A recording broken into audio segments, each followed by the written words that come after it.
Thank you, Sasha. I'm just gonna stall while, okay, it's up. No need to stall.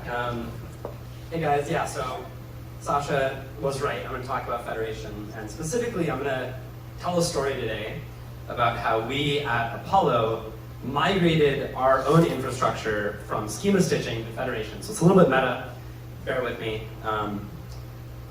Before I get started, I'm a little bit curious, like how many of you guys are running GraphQL servers in production?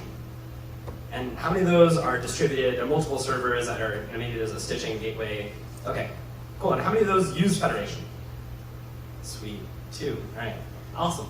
Well, if you're curious, this is kind of the guide for how we did it. Love to hear how those of you in the audience have done it as well. I'm gonna talk a little bit about where we started our schema stitching architecture, why the federation architecture is what it is, and then how we actually got there from our stitching architecture. And then afterwards, like we've been running with it now for a few months, so we have learned some things. We've had a few outages that were caused by like our not understanding federation itself, so like warnings against those, as well as some like immediate wins that we were able to get out of it. So first of all, I should introduce myself. So I'm Adam. I manage the infrastructure team at Apollo, and infra is all of the data that goes behind those cool screenshots that Christina showed a moment ago. Like those errors, those traces, those metrics, being able to see your schema history over time is what the infrastructure of Apollo is all built on top of. And all running in the cloud, on top Kubernetes. There's a metrics pipeline that's built through Kafka, which indexes in Druid, and we expose all of this through a distributed data graph. And of course, because we've been at this since day one, we were using schema stitching back in May of 2018 to expose all of this information. And the way that this worked was there was a stitching gateway, and you would implement linking logic between these two services. We had one service that was metrics and authorization, and another service that was schemas, really, and operations, like registered information. And the stitching gateway would be responsible for merging these two concepts. This was really useful because we were able to develop in isolation from different teams. We could take advantage of different runtimes. Like there's a really rich JavaScript ecosystem around schema parsing and validation. So we could put that in a registry service, but we could use the very efficient language and thread pooling and whatnot, and common coroutines on the metrics side. But there were some problems too, which is that our gateway had to have a ton of custom code in it. And there were not really good answers to things like handling auth. And we had to put all of that linking logic, we had to actually put business logic in this gateway that knew what to do with both of these sets of information. And we lost tons of observability because there was no way to bring these two different concepts together. And where did this stem from in the first place? Well, I mentioned a few benefits, but if you know about principle of GraphQL, one of the first principles is it's very convenient to have one graph for all of your organization's data. This means that you can redo things that you otherwise are doing over and over in a REST infrastructure. You're redoing things like caching, you're redoing things like authorization. By having one graph, you don't need to do that, and you can reuse the data architecture that your other teams are building. But having one graph is also terrifying, because as an infrastructure engineer and being on call all the time, it means you have a single point of failure. And if there's one thing I've learned about operating infrastructure, is that if you have something that is critically up, it should have one job. It should do it extremely well, and it should change very infrequently. Maybe this is your database we're talking about, or a proxy layer. It should not be something like a stitching gateway that has linking logic you're constantly changing and munging inside of it. So this is a lot of where we came from at trying to develop the federation architecture, and it was a lot of the problems that we had internally with stitching on our infrastructure, as well as from other companies that have been running into these same problems over and over and over again. So the federation architecture is just GraphQL. It is nothing extra special, and which gives a lot of benefits that GraphQL has, like the type system that's inherent within it, and all the tooling around that. But it also has distinct components. The gateway is responsible for two things. Query planning and actually transporting to services. You can imagine these being split up in a future iteration as well. And the services are responsible for all of the business logic. And in fact, the gateway really doesn't really need configuration other than which services to talk to.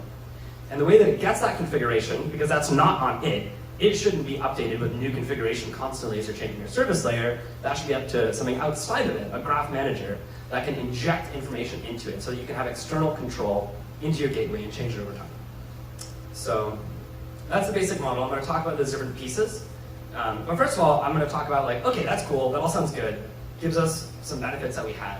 But how do we get from point A of having this stitching gateway with tons of linking logic inside of it to point B, having this federated architecture that's clean and has separated concerns? So there's a very convenient thing, which is like the first bullet point, that's why I had it there, which is it's just GraphQL. And as we all know, one of the benefits of running your data layer in GraphQL is you can make changes all you want as long as they're backwards compatible. And all of the changes required for federation are backwards compatible. There's schema additions. You have to add fields to the implementing services. So you can do this incrementally, just like you can adopt GraphQL incrementally, and you can do it in place. You don't need to actually change the underlying services. So we had our services that were in our stitching layer that we were using with our stitching gateway, and we were able to just change those in place to add more support to work with federation. So started by adding federation support, which is kind of like opting in. It's like saying, hey, federated gateway, I'm ready to be part of your infrastructure. Doesn't actually move any of the logic, just kind of opts in, adding some fields, but not their resolvers yet. And the second one is standing up that gateway in the Graph Manager, the infrastructure you need to actually run this thing. And the third one is putting that linking logic, all that stuff that used to be in your stitching gateway, into the actual federated services. Because those are the teams that know what the hell is going on at that layer, right? Like they know what their dependencies are on the other services. It doesn't make sense to put that in one gateway that you're going to constantly have to redeploy. And the last step, kind of gratuitous because we're doing a migration, is to migrate. So I'm going to talk through all these. I'm going to go a little bit fast because we don't have a ton of time. But if you want to see any more of this, you can go to this link. It walks through the detailed steps of how to do this as well. And I think I have another slide with lots of other links on it. So if you miss a screenshot, then you'll get it later. Bless you. So first step, adding federation support. As I said, this is pretty much opting in.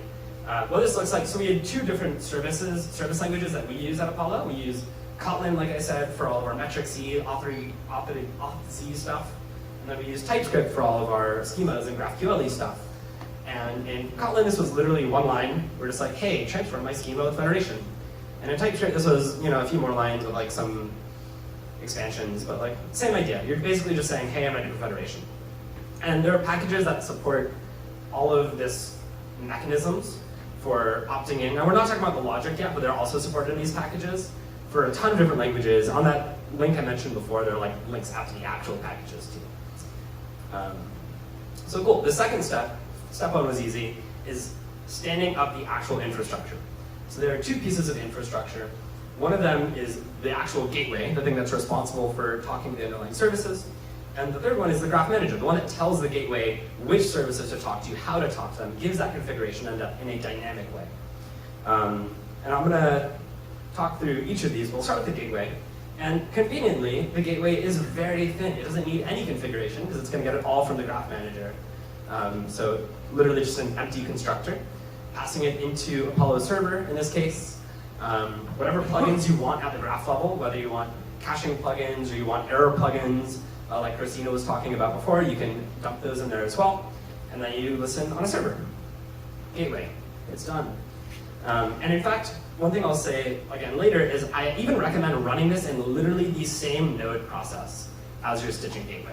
Because it'll make it really easy to migrate traffic as much as you want, based on whatever kind of parameters you want, when we go to that migration step. So now the Graph Manager component. So this one was actually the tricky part, and we thought that this was so important for our own needs that we built it into our product as free. You're welcome to use it. You're welcome to build your own. But essentially, this is the idea that the gateway should not be responsible for managing its own configuration. Every time you want to change your underlying service architecture, your gateway should be intelligent enough to pick up those changes, do it in a resilient way, be able to statically understand the history of those changes and validate them. So even if service team over here wants to go ship some extension type that doesn't exist, your gateway shouldn't fall down. You want to separate out those concerns. just for your sheer reliability, to separate that gateway uptime from your service uptime. So as I said, we built this into our own product. You're welcome to use it for free, build your own. And this is, the way that it works is by having a service registry. So you can have as many underlying services as you want under a graph. And a service is right now defined by just a few things. It's like the service metadata. Where can I find it? What's its location, a URL? What are its capabilities and are its dependencies? What's its partial schema? Which other services does it rely on? And also a service version, so that when you're using your observability tooling, you can look back in time and say, like, oh, okay, like this version of the account service that I'm talking about. And you can also see a history of these services over time. You can automate rollbacks. You can have, you can imagine lots of different functionality built on top of this. And the way that updates to the gateway actually work, because that's what we're talking about today, is by deployments and integrating with your deployment pipeline. So what we did is every time that we deployed one of our services, we would push a new version of that service into the service registry.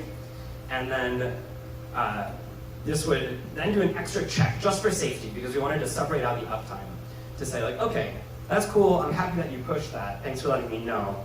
But is that okay? Like, can we actually compose this with the other services? And if it composes, it'll automatically send a new configuration out to the gateway. The gateway is constantly listening for that, it'll update. And then the gateway will smoothly transition traffic over. So it'll finish executing all the requests from the old configuration while gradually serving new requests on the new configuration. And if it doesn't compose, it doesn't do anything. It just says, okay, I'm not gonna let you touch the gateway, crazy person, and you can go on with your life. So now, let's rewind a moment. We're back in our migration world, and we have given our services federation support. We opted in, and we also set up our infrastructure. We set up our Graph Manager, we set up our gateway, we registered our services into them so that the gateway knows how to run things. And this is actually enough to query. Like, you can actually talk to your two different services from the root queries, root mutations, as much as you want. But we haven't actually moved the linking logic, which is kind of the exciting part in my mind of federation, is taking that idea of having linking logic between your two services and being able to refer to them in their separate services. So the way that we did this was actually just by duplicating the resolver logic that was running in the gateway before into the implementing services. And we do want it in both places, because if we don't have it in both places, then we're not going to be able to smoothly migrate.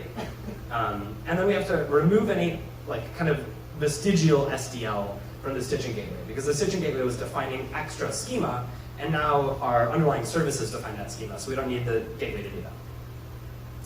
And that sounds kind of complicated, but it's actually it turned out to be deleting a line and copy pasting the rest of it.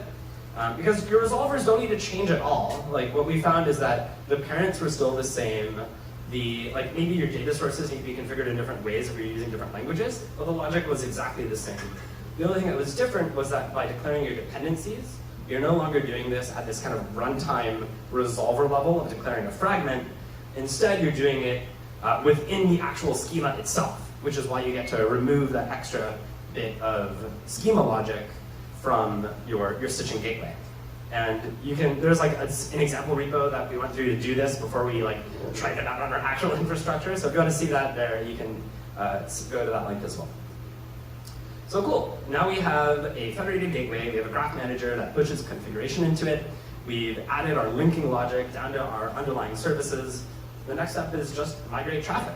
And everyone's gonna do this in a different way. Your needs are different, you have multiple clients. What we did is, as I said before, we actually ran them in the same process, which was completely fine. They actually don't take that much CPU, they don't need that many resources, and it was fine to provision them that way. This was really convenient because we could do per request routing to each one without setting up a nice service mesh layer or anything like that. And we moved first all of our testing to be okay, we're gonna duplicate all of our integration end-to-end testing, make sure everything still works. Okay, good, it did.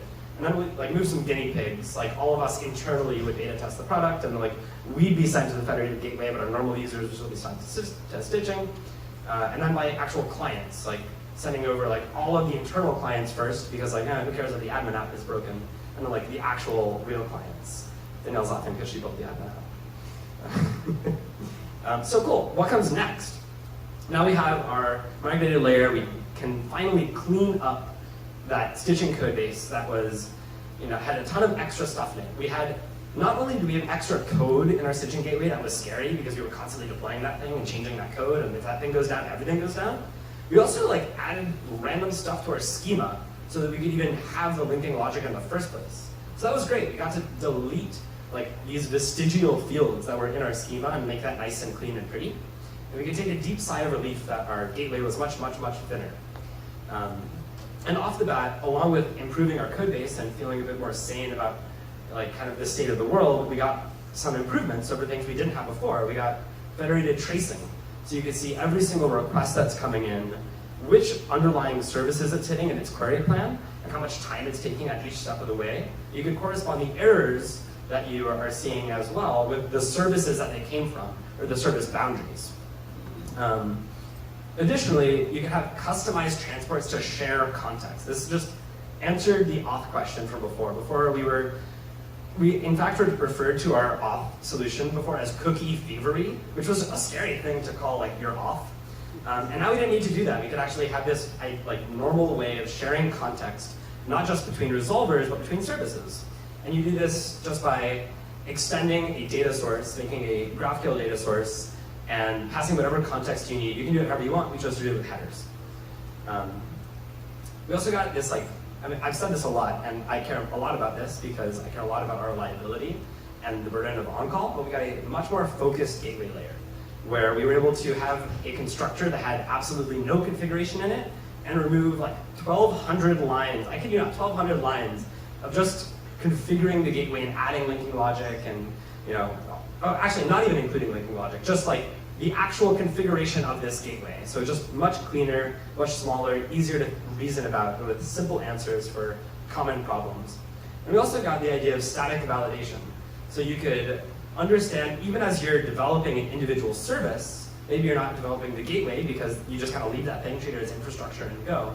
But you could see if your services were going to compose. And if they're going to compose, you're trying to add a snorkel field, but there is no, you're trying to rely on a snorkel field, but it's not there, then you can get that static validation without needing to ship that out into your infrastructure and break things accidentally. And along with that, you could get the same validation you can get from normal just schema backwards compatibility. Is this thing used?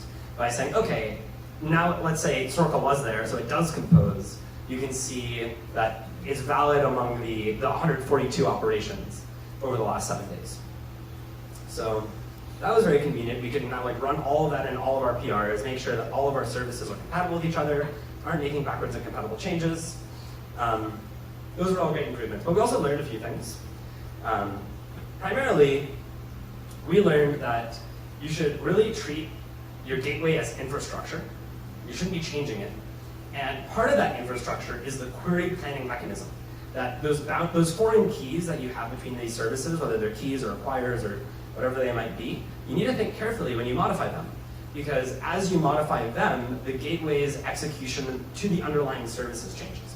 So just think carefully about those, which order you want to roll them out in, for instance. That's also covered in docs, but maybe not as intuitive a thing. That was one of the outages we were into. The other thing is you definitely don't want to expose implementing services. The point of having this unified graph is all of your information goes through it. You don't want to go directly to those underlying services because you're kind of violating your model.